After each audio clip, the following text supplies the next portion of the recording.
Intermediate విద్యారంగంలో అగ్రగామి మన NSR impulse education institution. IIT JEE అయినా నీట్ అయినా తిరుగులేని విద్యా సంస్థ NSR impulse.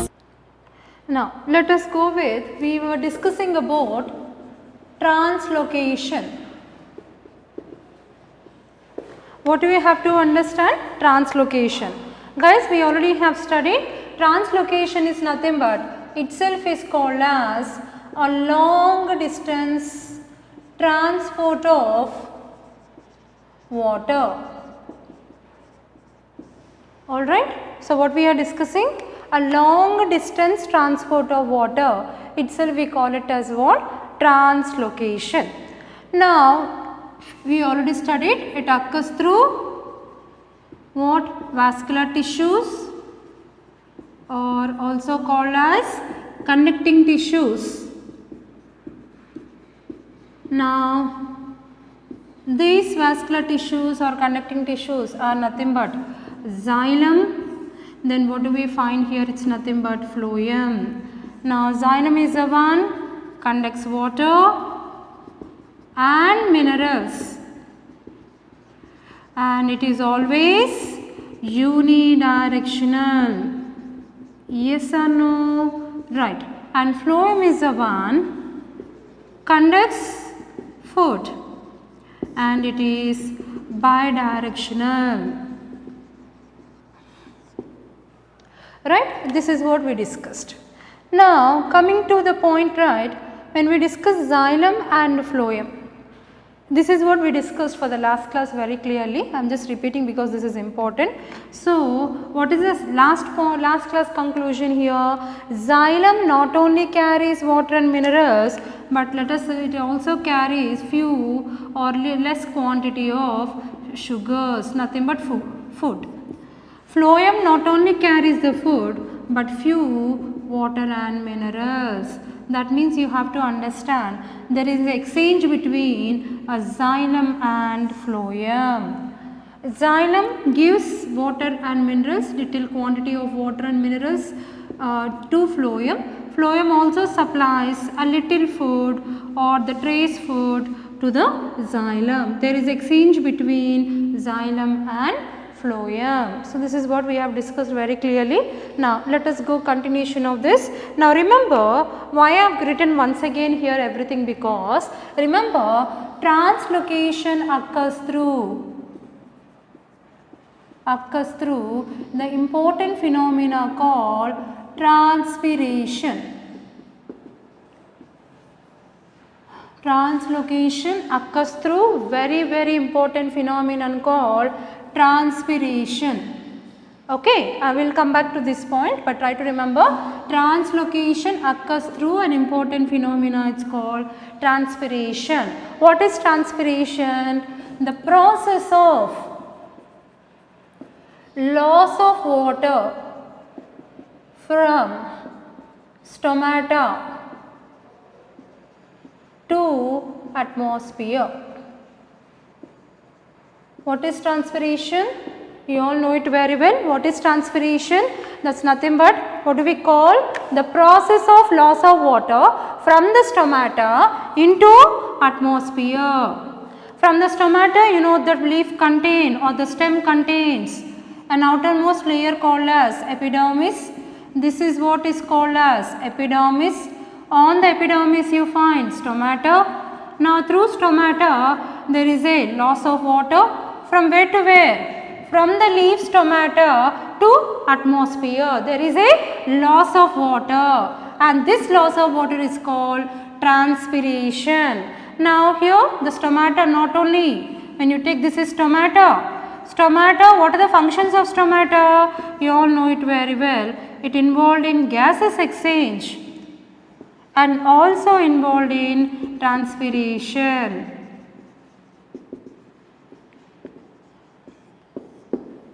Okay, so here as epidermis is there here, so there is a loss of water through stomata. What are the functions of stomata? Gases exchange and transpiration. What is transpiration? The process of loss of water from the stomata to atmosphere, it's called transpiration. right. So, let us continue further, we will come back to the transpiration later, but before that we have to discuss one more process. Who will give water to transpiration? So, if you look at here,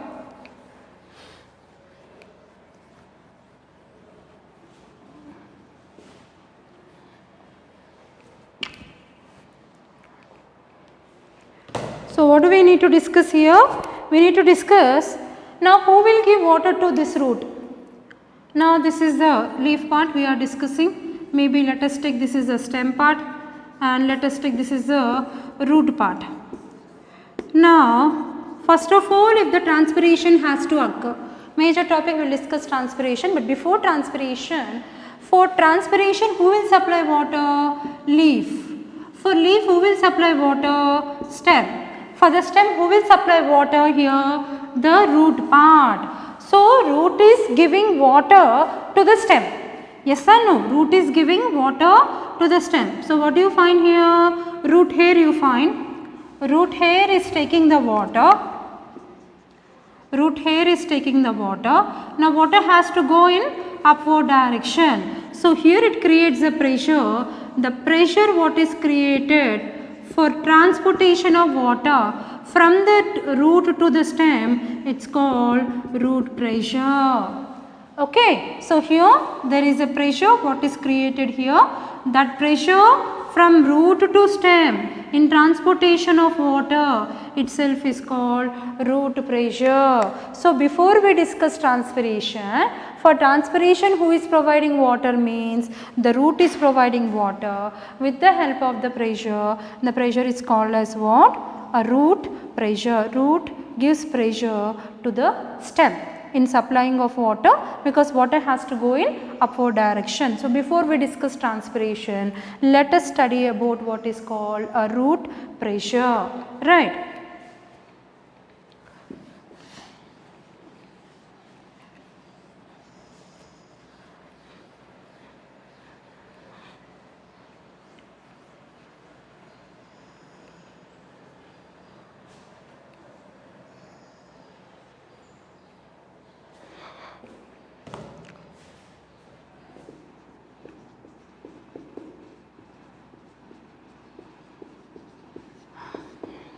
Okay. Now, let us discuss about root pressure. Now, the root pressure, if you can remember, the term root pressure was coined by, the term is being coined by the scientist Stephen Hales,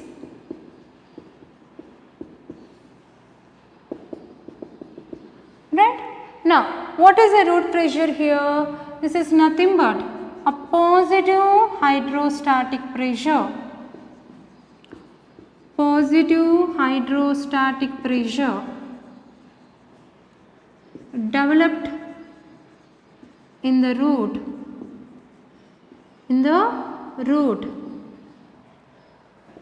to transport water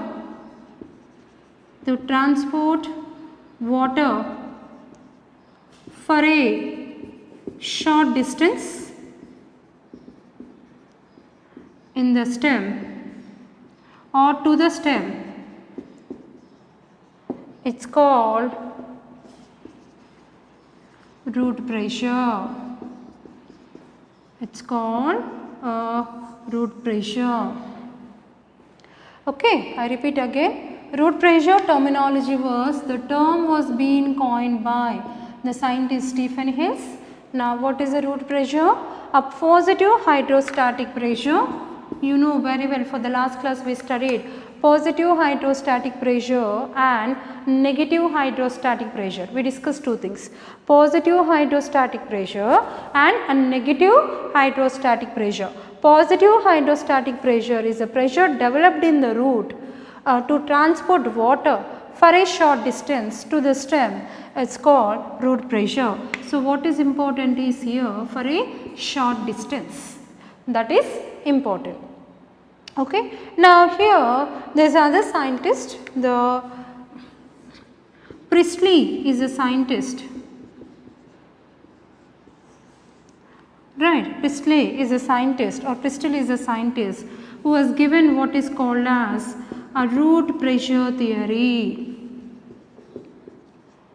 Okay, so let us make it as a complete name. Let us write a complete name, Joseph Priestley. Remember, importantly, the scientist name. Joseph Priestley is a scientist who has given what is called a root pressure theory. So, they have given root pressure theory. Now, if you take the root pressure theory in this case, now root pressure has some theory which explains that how the movement happens for a short distance. Similarly, if you remember, even we studied about J.C. Bose. J.C. Bose is a scientist who has given what is called as a pulsating theory. What he has given, it's called a pulsating theory. Now, you know, already we studied about J.C. Bose. Now, according to root pressure theory given by Stephen Hales, Joseph Priestley, what is that? So, if you take, this is a plant, a huge plant. Huge plant is losing water by process called as transpiration. Okay, so here what is transpiration? Loss of water from the leaf, it is happening through stomata, and this is called stomata. Let us write, this is stomata. Through stomata, water loss is happening into atmosphere by the process called transpiration. Now, what we have to remember to study here? So, here is the root system. So, this is nothing but a root system. As we have discussed now, root system absorbs water and minerals, water as well as minerals.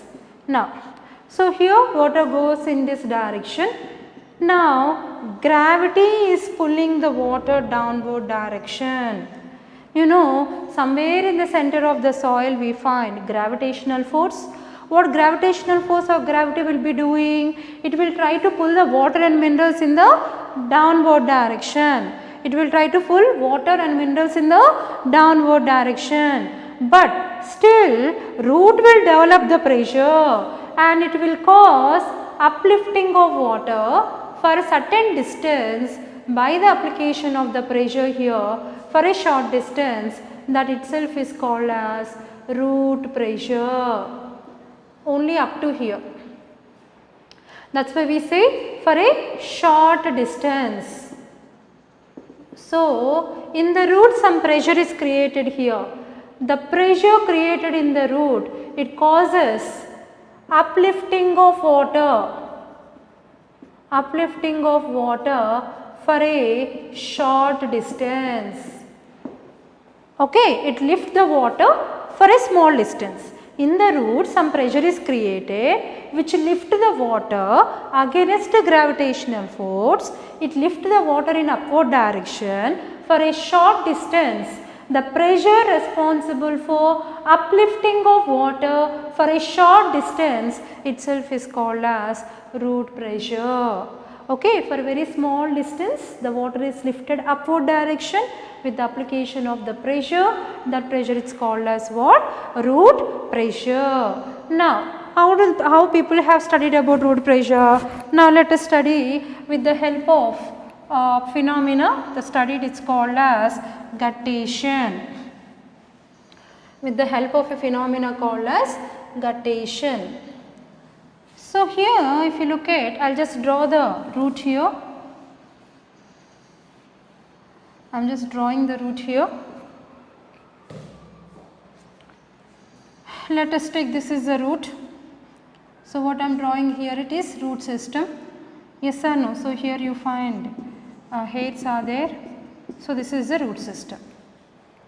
Let me give you an important note point here, very important note point. What is the note point here?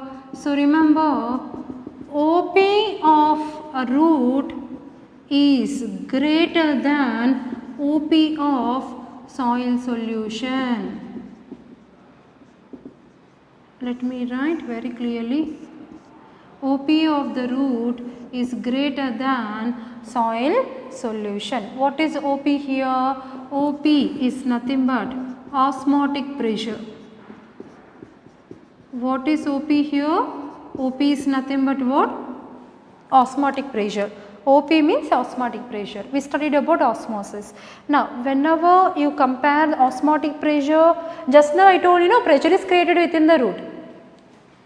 Whenever we talk about the pressure what is developed within the root, just now we studied within the root pressure is created and that pressure will lift the water up to certain distance up.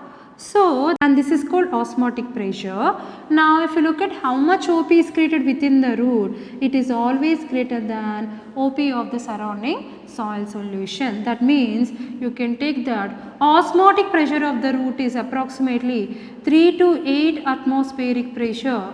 But here osmotic pressure of the soil solution is 1 atmospheric pressure. So, which is greater here? Obviously within the root, because water enters here by the process called as what? Osmosis. Yes or no? That is why the pressure developed here, it is called osmotic pressure.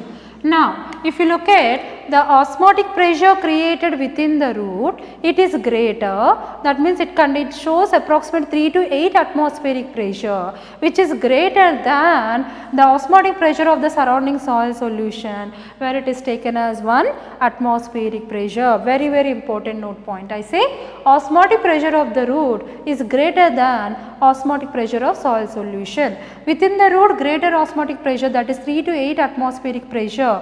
Outside the root in the soil solution you find less, that is only 1 atmospheric pressure, right. Now, this root pressure was studied with the help of the phenomena called as, under root pressure we are studying the phenomena called as guttation. Under root pressure the people have studied the phenomena called as guttation. What is guttation here? So, I write loss of water in herbaceous plants, or better you write down, make it short, loss of water from uninjured parts of the plant,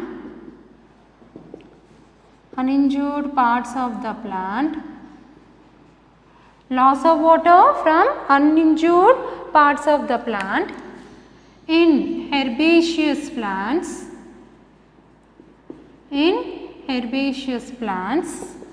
in early morning or in late night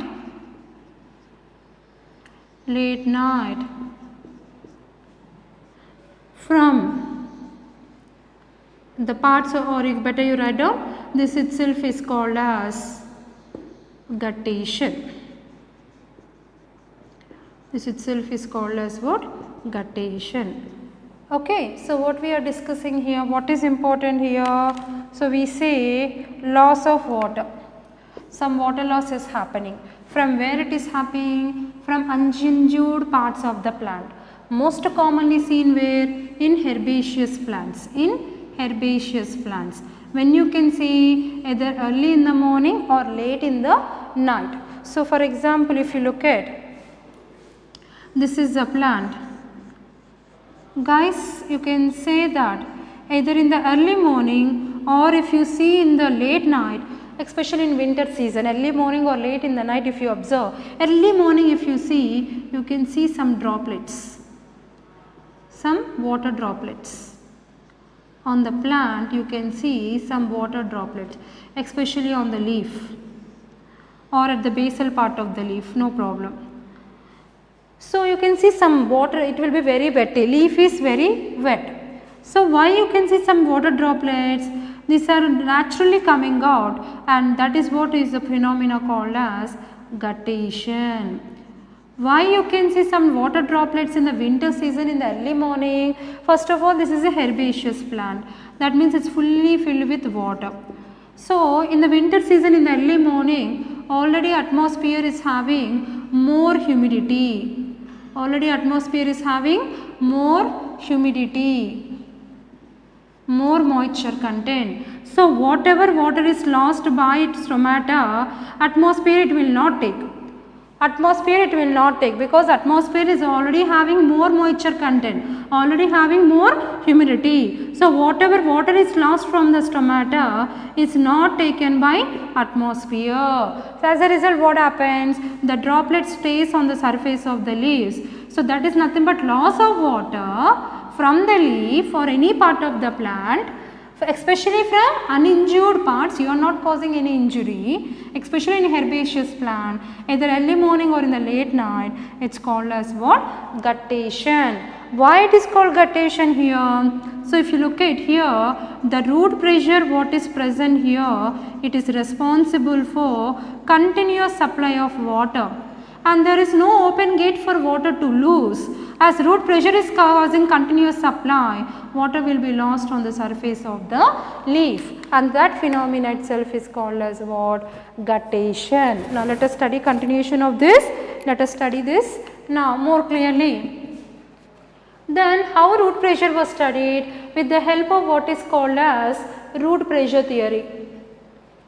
With the help of what is called as root pressure theory.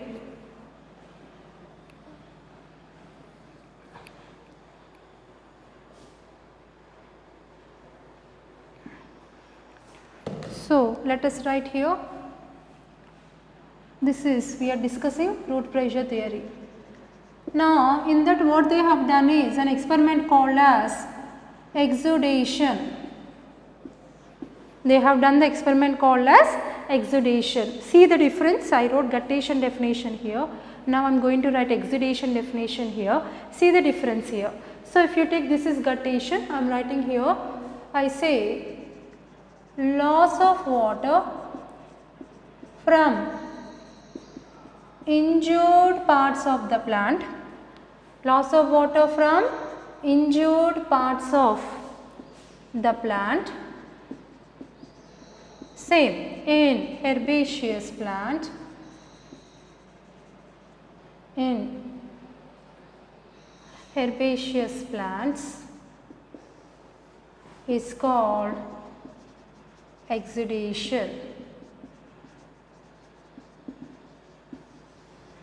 It's called as what? Exudation. What we are discussing here? Here, what is the difference here? When the phenomena happens naturally in the winter season, either early morning or late night, water is coming out of the leaf, water is coming out from the basal part of the stem. Naturally you can see water droplets, you are not making any injury, that is from uninjured parts of the plant. In herbaceous plants, it's a natural phenomena called as what? Guttation. Now in root pressure theory, what they have done is they took the plant. Okay, so here if you take, now a cut is made at the basal part of the stem. A cut is made at the basal part of the stem. So small cut is we have made, small with the help of blade or with the help of scissor. I hope this is visible. I will just check it out once.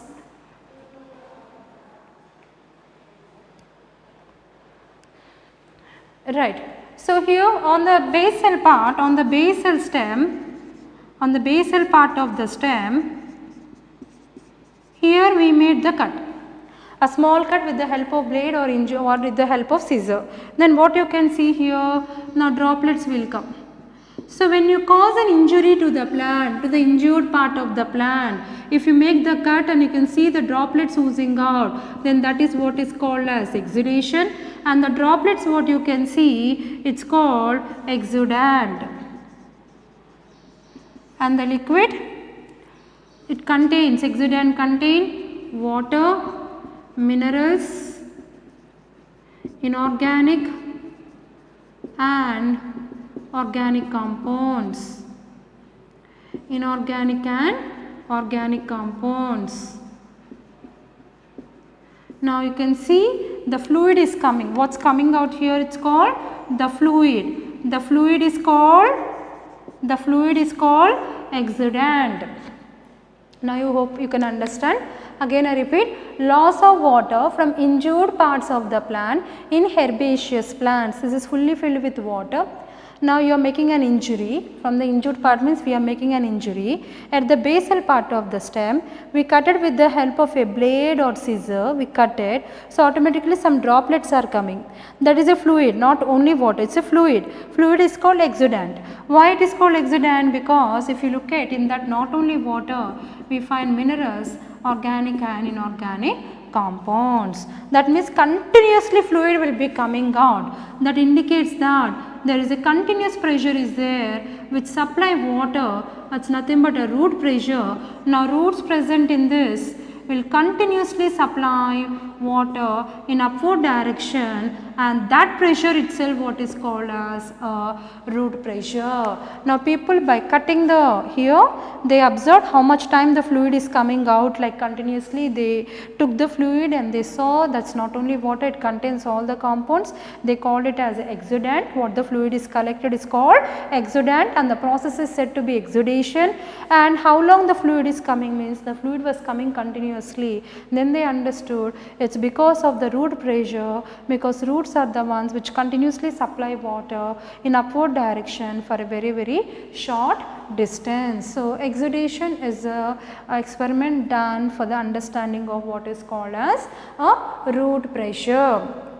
Now if you look at in this scenario, now we say guttation was studied approximately in, they studied in 345 genera. They studied especially in the plants like cucumber.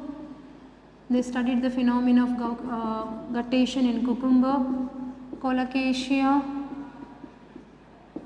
and then tomato as well as in potato. Okay. Guttation is the phenomena which they studied in 345 genera approximately. Taking different plants, they studied the phenomena called guttation as well as exudation, and they studied most commonly in cucumber, colocasia, tomato and potato, right. So I repeat again, root pressure is studied with the help of guttation. What is guttation? Loss of water from uninjured parts of the plant in herbaceous plant, either in the early morning or in the late night. It's called guttation. It's because of the transpiration phenomena. What happens here is transpiration, but in the winter season atmosphere is already having more humidity, so no loss of water. So water will accumulate on the surface of leaf, and that phenomena it's called guttation. That means even though water is not lost by transpiration, someone is giving continuous supply of water with the help of pressure, it's called root pressure. Similarly, they have made an experiment, it's called exudation, the phenomena. It's loss of water from injured parts. Why? Because they are making an injury to the basal part of the stem. They cut it, small cut with the help of blade, then the fluid is coming. The fluid is called exudant. How do you collect the fluid? From the injured parts of the plant. In herbaceous plants is called exudation. In the process of exudation, the fluid is collected is called exudant. Exudant not only contains water, it also contains minerals, inorganic, organic. Then people understood that the minerals, organic, inorganic coming from the root, because root is continuously supplying water for upward direction to the stem with the help of pressure created. That itself is an indication for the study of what is called root pressure. Right. Now it's very clear, I think. Now if you take here, now when you study the what is called guttation and exudation, now let us study here very clearly. Now if you take the root part, here this is the root part. Okay, let us take main axis, main stem, and here this is the root part what you are studying here. Okay. Now whenever you talk about here, this is root hair, let us take this is nothing but root hair. This is nothing but a secondary root. This is nothing but a primary root. Now here most commonly if you talk about absorption of water by the root system. Now in this case, what are we drawing here? We are studying about absorption of water in root system. Now how absorption of water by the root system occurs? It may be by a simple process called diffusion. Sometimes it may be by the process called osmosis. Sometimes it may be by what is called DPD. DPD itself is called as sucking pressure, or it's called sucking pressure, or it's called suction pressure. Either you call sucking pressure or itself is called suction pressure, one and other same. Okay. So, here when does diffusion occurs here? Now, across the root here if you take, this is by diffusion, across the secondary root is by osmosis, diffusion. That means both of them are nothing by what? How mostly it occurs? Mostly by passive transport. Mostly what occurs here is passive transport. Sometimes what you find is active transport. Sometimes what you find is active transport, but mostly it is passive transport. So, you know that diffusion is also a passive transport, osmosis is also a passive transport. Whenever inside the root solution is more, here if you find more solute, here you find more solute, then it needs water. It needs what? Water. At that time what occurs here, it's called DPD. Now let us study what is DPD, because you already know diffusion, you already know osmosis. Let us study what is DPD. Okay. I repeat this last point. Absorption of water in root system mostly by passive transport, but not always passive. Sometimes in some cases even you find active transport, but mostly it is passive transport, maybe by diffusion or maybe by osmosis or by DPD or suction pressure. So, what is this root here is there? Secondary root, primary root. Into root here mostly diffusion or by osmosis, but into secondary root direct absorption is by osmosis. And here suppose within the root if more solute concentration got accumulated, it absorbs water by DPD. What is DPD? Let us continue our discussion with what is called DPD. Let us see what is DPD here.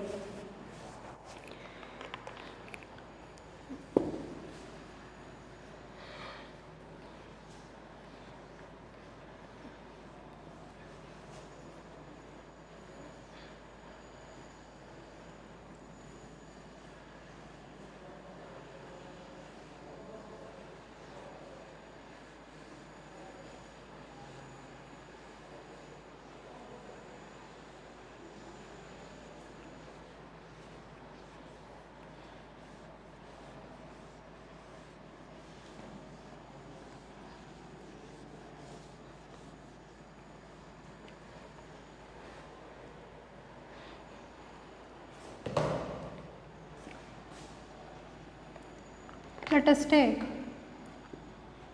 diffusion pressure deficit. Diffusion pressure deficit, or itself is called DPD, or itself is referred as suction pressure. Itself is referred as what? Suction pressure. So, what is the meaning of this? For example, when you take the plant cell, let us take, this is nothing but a plant cell. Suppose within the plant cell you find some solute concentrate is existing.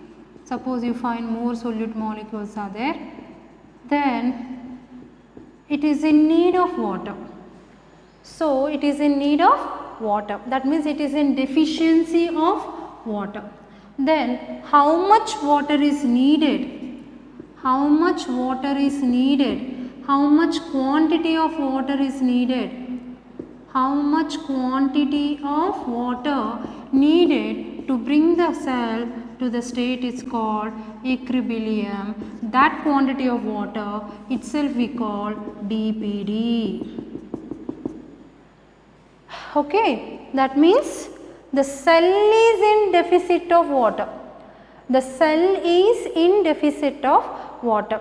Suppose the more concentration of solute is there, then it is in need of some water. So, how water enters? Let us take by diffusion. With the diffusion, there is some pressure is created here, which we call it as diffusion pressure. Some pressure is created here, this is called a diffusion pressure. Now, diffusion pressure deficit. The cell is in deficit of how much quantity of water? When you write DPD, it is in need of water. How much quantity of water needed to bring the cell to equilibrium? That quantity of water, it's called diffusion pressure deficit. That means cell is in deficiency to absorb water by diffusion pressure. As it is deadly in need of water, it sucks the water from the surrounding. That's why it's also called suction pressure. Okay, I hope you got it. Again I repeat, a plant cell is in need of some quantity of water. A plant cell is in need of some quantity of water. How much quantity of water is needed to bring the cell to equilibrium, or we say the quantity of water needed to bring the cell to equilibrium, it's called diffusion pressure deficit. Cell is in deficiency of quantity of water which enters through diffusion pressure, it's called diffusion pressure deficit. It absorbs water, it sucks the water, that's why it's also called as suction pressure. So, how do you calculate here? Now, let me write here dPd is equal to OP minus Tp. What is OP? OP is nothing but osmotic pressure. Osmotic pressure. Okay. Tp is nothing but what? Turgor pressure. Tp is nothing but what? A Turgor pressure. Now, if you make it here, now this is a very important formula. dPd, how do you calculate? I will give you some numerical questions or the problems on dPd. How do you calculate? dPd is equal to OP minus Tp. Now, let us take two conditions very importantly. What are the two conditions here? Now, dPd we are calculating for a placid cell. Let us calculate dPd for a turgid cell. Let us calculate dPd for a placid cell and for a turgid cell. So, if you take so whenever you get the question dPd for placid cell, what is a placid cell? Placid cell is nothing but plasmolized cell. Then, how to calculate dPd? Here dPd is equal to OP minus of Tp. That means dPd is equal to OP plus Tp. This is a formula which you have to use it for a placid cell. Why do you write minus and minus of Tp? For example, if you take this is a plant cell and here you can see what you call this is nothing but shrunken protoplast. This is nothing but the protoplast. Now, it got completely shrunken. Now, what do you call this? This is called as a placid cell. Now, when you take the placid cell here, the protoplast got completely shrunken here. Now, the pressure what enters inside will be very negative. So, OP minus of Tp, that means you will get the value as OP plus Tp. This is applicable for a placid cell. Very important for you all to remember. Now, coming to turgid cell. What is the turgid cell? Suppose if the question is given dPd for a turgid cell. Turgid cell means in what here? Deplasmolized cell. What do we call this here? Deplasmolized cell. dPd for a deplasmolized cell if you take, that is in this case what you can take? OP is equal to Tp. Very important. That means dPd value will become totally 0. Why? Because here, why dPd value will become 0? The cell become turgid cell. It will become what? Turgid cell. What is dPd definition?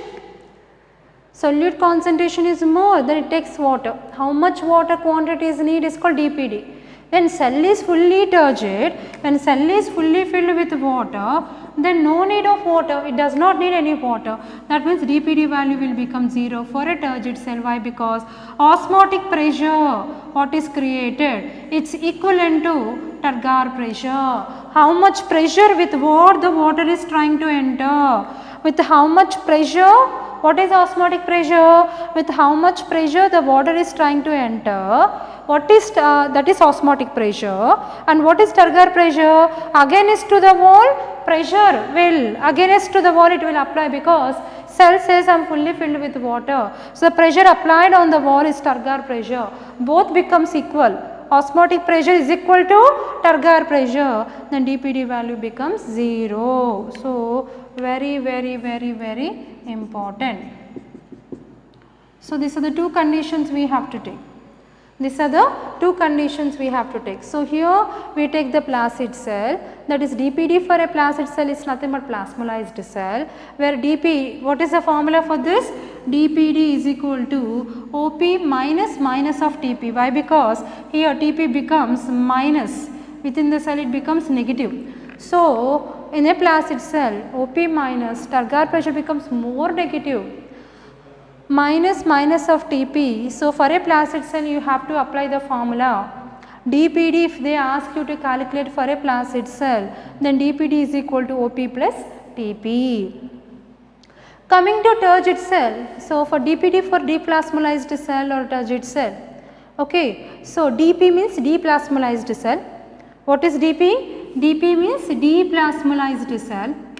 What happens here? How much osmotic pressure with which water is trying to enter, that is opposed by, already inside water is fully filled, it develops turgor pressure against the wall. So it is equally opposed by turgor pressure from inner side of the cell on the protoplast. So how much pressure with what it is applied is osmotic pressure, that is equivalent to turgor pressure. Why? Because cell is turgid. Now for the no need of water, it is not in deficiency of water, it does not need any water. Why? Because cell is fully turgid cell, then dPd value is equal to 0. Okay, so this is very important. We all have to remember very clearly, for a plant cell, the quantity of water needed to bring the cell to equilibrium is called diffusion pressure deficit, itself is called as suction pressure. Now for any cell, if in the question it is not mentioned a placid cell, not mentioned a turgid cell, in the question it is given that dPd value, then dPd is equal to the formula which we need to apply, OP minus Tp. What is OP here? Osmotic pressure. What is Tp here? Turgor pressure. Now look at carefully and remember the conditions between placid and turgid. For a placid cell, dPd is equal to OP minus of Tp. That means dPd is equal to OP plus Tp, and the cell is placid. Inside the placid cell, turgor pressure becomes more negative. So for a turgid cell, if you take osmotic pressure is equal to turgor pressure, that means how much pressure with which water is coming, that is opposed by turgor pressure, both becomes equal, then dPd value becomes 0.